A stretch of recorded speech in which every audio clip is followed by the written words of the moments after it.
dengan ini ya, Bapak Mas Rifuddin. Benar. Oh ya. Bapak ini konsultan ya, konsultan wallet atau apa namanya? Iya, konsultan ya. Tergabung dalam dunia wallet. Oh, dunia wallet Pak Arif Budiman. Iya, betul. Ya, sering dengar nama beliau itu. Iya. Ini Pak, saya masih awam sekali. Ini kan baru buat gedung udah 7 bulan usianya. Iya. Ukuran 4x8. Iya. Saya ikuti YouTube sampean di itu YouTube di akun Syarifuddin itu ya. Ikut. Itu gini Pak, yang bersarang itu banyak seriti dan burung waletnya baru 2 polesan itu belum jadi gitu. Itu faktor apa ya kok seriti mau masuk itu, dari faktor atau pengaruh apa ya kok? Ini kan disiapkan untuk walet kok seriti yang masuk dan bersarang gitu. Ya biasa itu terjadi karena mungkin di situ tempatnya populasi seriti mungkin lebih besar daripada walet. Nah, mungkin waktu membangunnya tidak ceklok. Itu saya belum lihat lokasi ya, tapi kalau memang di sana sudah ada gedung, ya bukan dari situ lagi berarti. Dari gedung yang ada tuh kita sebenarnya sudah bisa mengambil pelajaran gitu. Berarti itu kalau di situ udah ada seritinya, itu bisa pindah ke gedung-gedung lain gitu ya maksudnya? Apa? Iya, kemungkinan itu iya. Bisa berdampingan ya? Nggak bermusuhan antara seriti dengan walet? Seriti dengan walet kan masih dalam satu rumpun walet juga, cuma hanya saja bedanya seriti kan tidak bisa dikonsumsi sarangnya. Maksudnya betul. Iya, banyak ininya. Enggak seperti dari ranting-ranting itu. Iya. Orang biasanya kan kalau seperti itu sudah tekniknya kan teknik putar telur. Nah, tapi teknik putar telur kan butuh ilmu juga. Ilmunya apa? Mengenai telur, masa telur, umur telur, menjaga suhu kelembaban telur. Nah, seperti itu jadinya. Iya. Oh, bisa ya diganti telur itu ya, telur walet gitu ya? Bisa ya, tapi kan harus tahu juga. Jangan sampai kita simpan telur walet pada saat seriti belum mau mengeram. Kan tidak jadi juga jadinya. Betul. Jadi harus connect gitu. Udah mengeram ya. Iya. Itu 7 bulan kok masih 2 polesan itu gimana ya Pak? Apa udah termasuk bagus atau lambat ya? Punya saya itu. Yang paham itu sebenarnya sampean melihat keadaan di sana. Saya kan sampean baru cerita ini. Iya. Bagaimana kondisi di sana kan saya belum ngerti.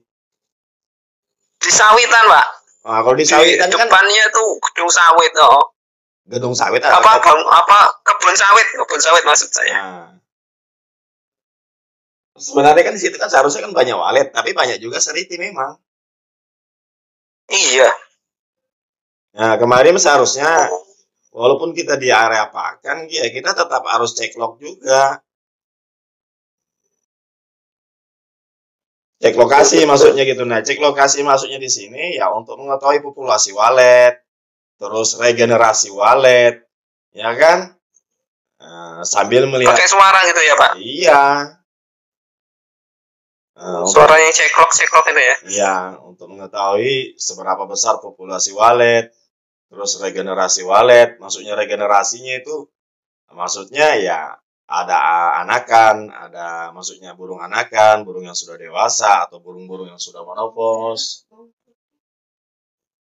Loh, ada monopos juga ya Pak ya? Ya. Udah nggak produktif gitu? Nggak mau bertelur? Kenapa Mas? Nggak mau bertelur lagi gitu kalau udah monopos? Ya, iya. Udah tua berarti ya? Monopos itu istilah bahasanya kan burungnya sudah tua.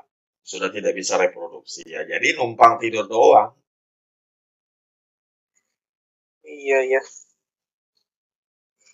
Terus saya pun itu kok gedungnya itu apa burung waletnya itu cuma di lantai 4 aja Pak. Ya, ini kan ukurannya 4 kali 8. Itu udah 7 bulan kok nggak ada yang nginap sama sekali yang di bawahnya itu. Cuman 2 polesan itu berapa ekor ya? Paling apa ya 2 ekor nggak kelihatan karena banyak seritinya di situ. Ya sampean kan cerita, saya nggak ngerti gedung sampean itu seperti apa. Iya, sampean kan gimana solusinya ya? Sampean cuma ngasih tahu 4 kali 8 saat cuma ada polesan di lantai 4, di lantai atas. Terus lantai atas sendiri, iya. Gedung sampean posisinya di mana, letaknya di mana, betul area kebun. Terus berapa lantai, terus gedungnya seperti apa, saya kan nggak ngerti. Iya, solusinya gimana Pak? Loh bagaimana mau kasih solusi, nah sampean belum kasih keterangan? Ya keterangannya begitu, gimana ya? Oh belum bisa dibilang keterangan itu, belum bisa mewakili. Saya nggak mau nebak-nebak, kasihan orang. Oh iya ya. Terus bagaimana ininya? Apa?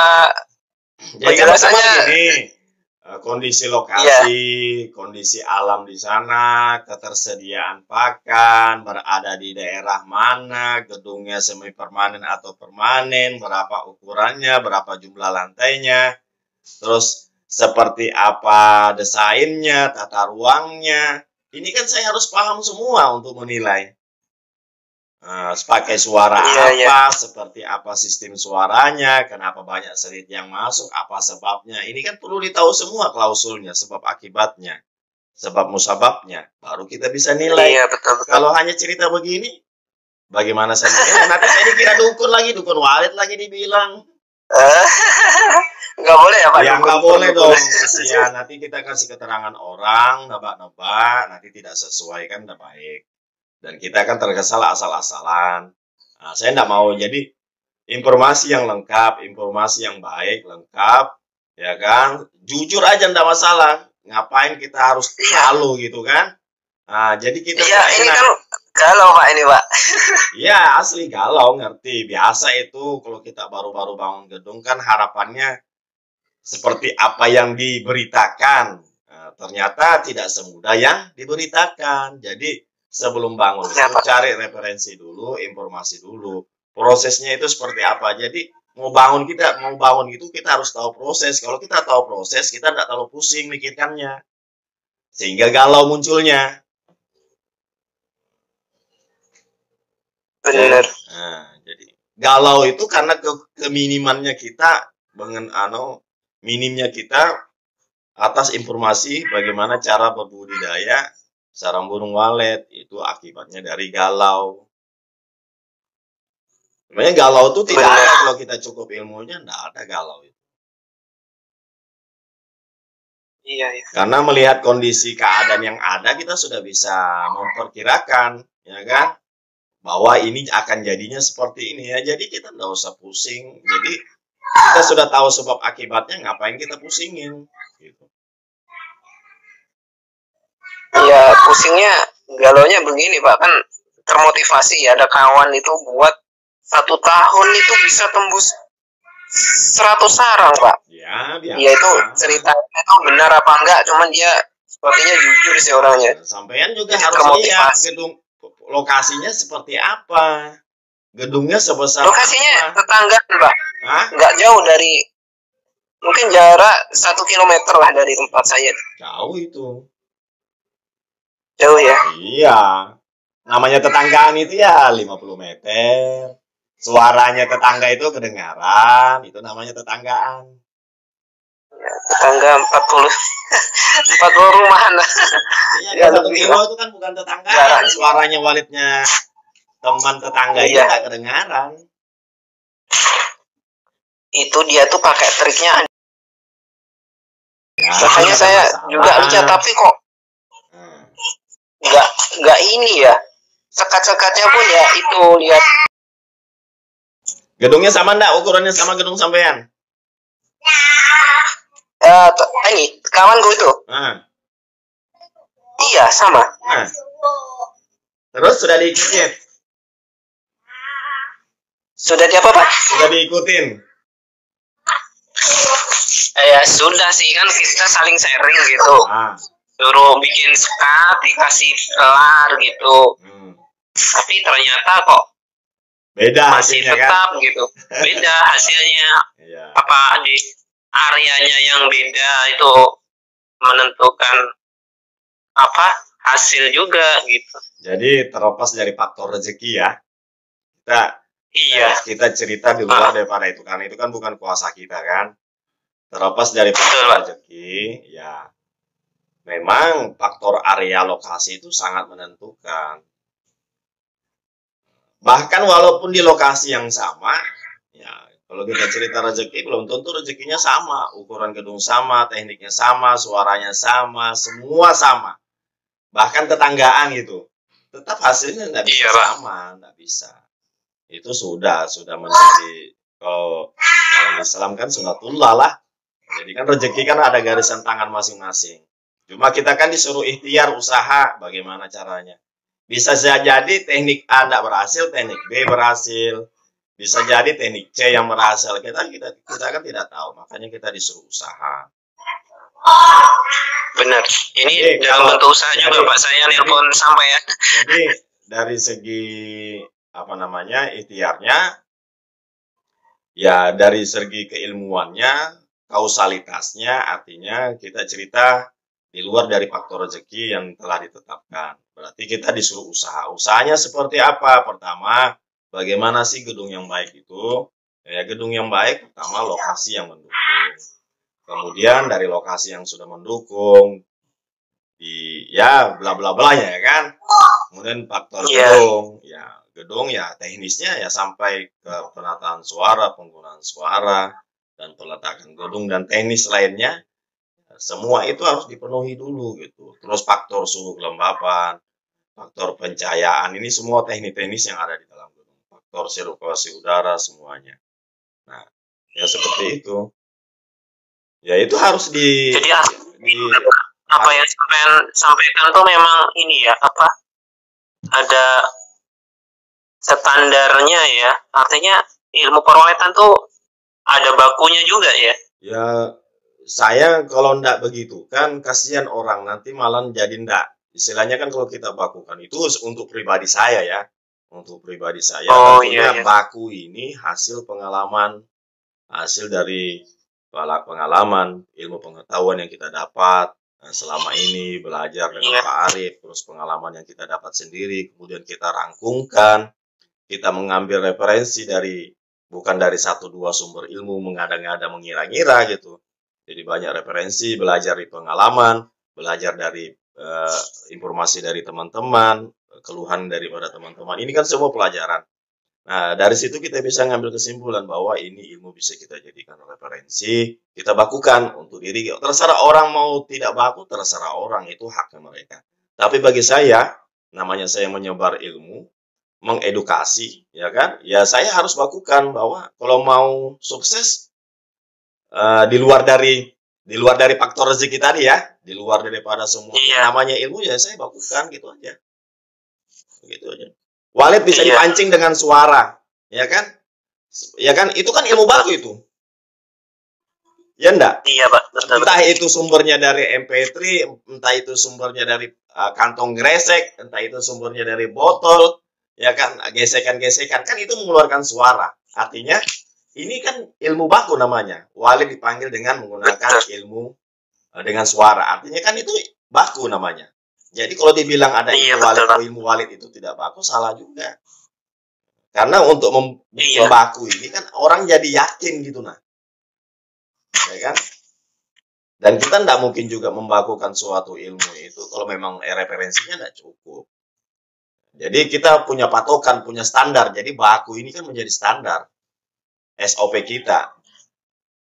Ya kalau tidak ada kebakuannya, berarti kan ya sana sini copot jadinya. Ya. Di sini begitu juga Pak. Di sini di daerah sini pun ya saya dengar kabar ya banyak yang galau juga gitu. Ya. Apa faktor apa karena mungkin galau itu hampir di semua daerah ada. Iya. Ya, karena itu tadi pingin punya sarang burung, ikut-ikutan, pingin instan, padahal ada proses. Sarang burung ini kan ibaratnya pekerjaan yang bukan bekerja gitu, jadi tinggal menunggu, duduk manis, ya kan? Betul Pak. Yang tambah galau lagi ini Pak, modalnya modal utang juga ini. Lebih bahaya lagi tuh dari situ. Tapi alhamdulillah nggak riba Pak, semuanya dituntut untuk bayar. Ya, namanya utang ya tetap harus dibayar, dituntut harus bayar, walaupun itu bukan riba ya kan. Nah makanya itu hal-hal seperti itu sebenarnya kan kalau teman-teman yang dari awal minta saran, saya sarankan ya kalau bisa jangan hutang, sekalipun itu bukan riba. Karena apa? Harus tahu ilmunya dulu. Jadi prosesnya ini bukan semudah yang diceritakan orang. Orang sudah panen itu, semua ada proses, jatuh bangunnya ada. Berawal dari ini Pak, dulu kan mertua saya itu buat ukuran 4x6. Alhamdulillah itu udah tembus 200 sarang 5 tahun. Nah dari situ termotivasi lah untuk kita buat ukuran 4x8.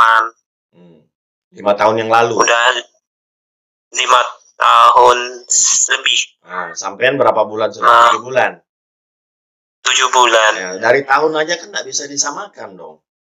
Cuma motivasi boleh. Dan di situ dulu gedung itu masih belum banyak, masih ada 1-2. Sekarang udah puluhan banyak sekarang. Jadi proses cerita itu yang harus kita pahamin. Iya. Proses cerita jalan untuk menuju sampai 200 sarang itu dulu yang dipahami. Jadi harus tahu kita dari nol memang. Bukan sekadar langsung bangun ujuk-ujuk jadi. Tiba-tiba dalam 2 tahun mau sekian nggak bisa disamakan.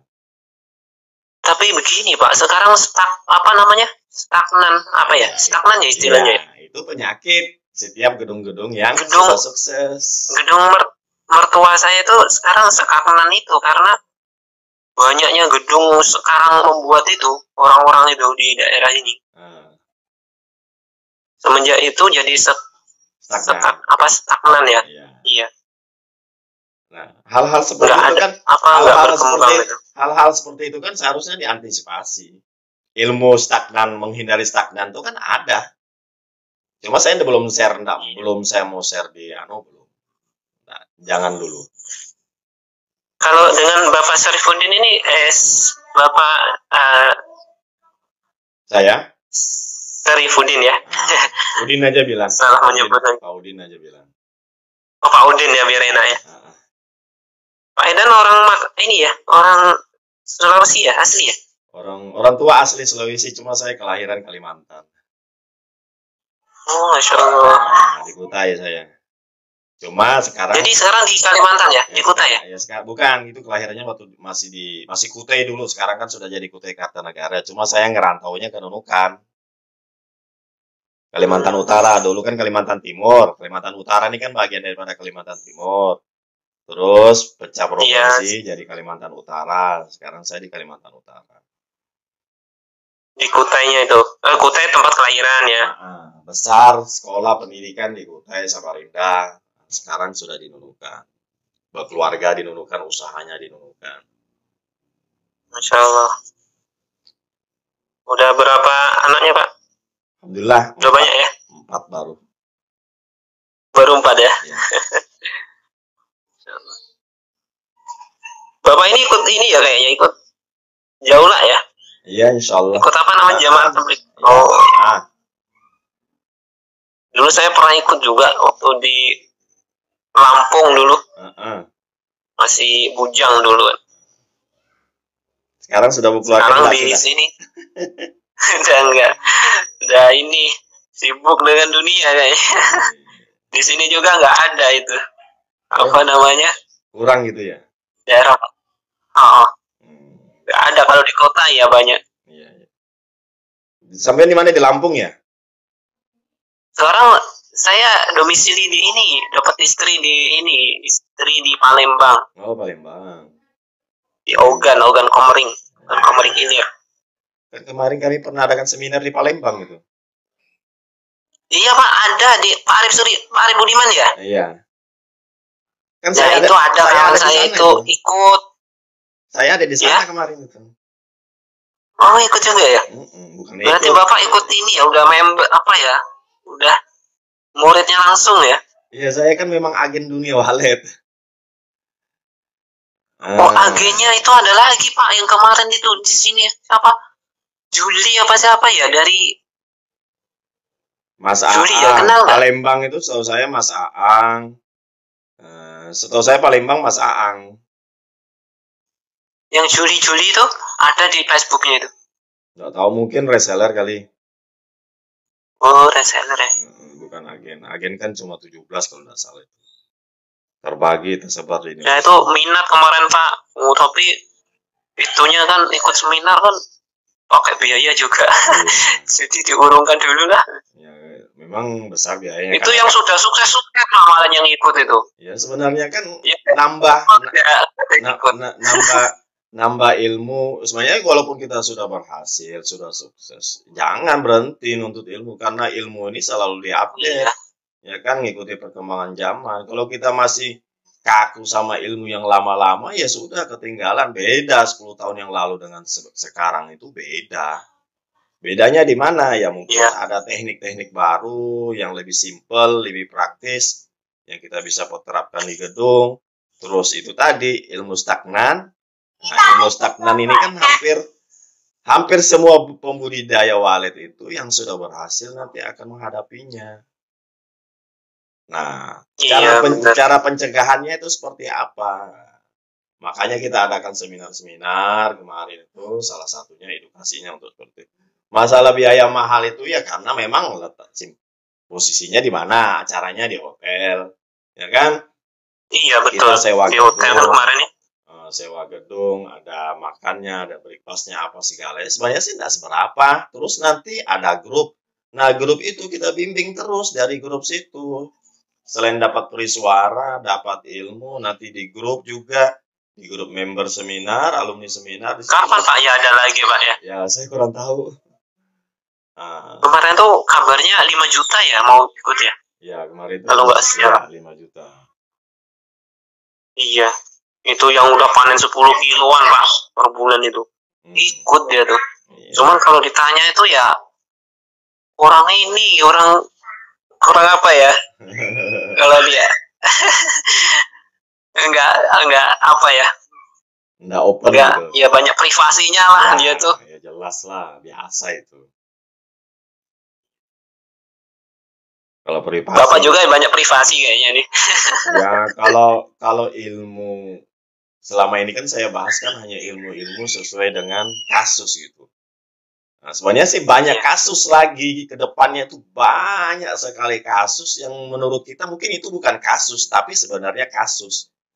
Nah, jadi saya tuh nge-YouTube buat konten ya kalau ada kasus aja, kasusnya ini sekiranya perlu diangkat, ya kita akan angkat.